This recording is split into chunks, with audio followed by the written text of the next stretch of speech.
గచ్చతి. నీటి కోసం గొయ్యి తవ్వినప్పుడు చూడండి,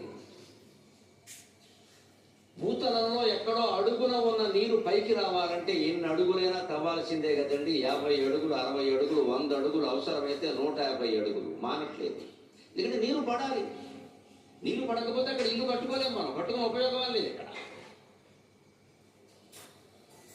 ఈశాన్యంలో బావి కట్టుకోమంటారు, ఈశాన్యంలో బోరింగ్ పెట్టమన్నారు. ఎందుకని? ఈ దేశ భూభాగం ఈశాన్యంగా వాలి ఉంది, అది వాస్తు.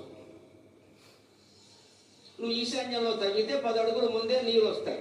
బాగా ఎత్తుగా ఉన్న నైరుతిలో తవ్వేమనుకో, ఇల్లు కట్టిన వెళ్ళిపోయాక వస్తాయి, ఇప్పుడు రావు, ఇంకా ఎక్కువ దొరకాలి. అది వాస్తు. ఇది చైతన్యం. దీంట్లో చేతస్థం ఏమిటి?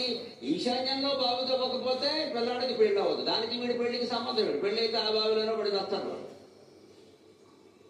ఇది చేత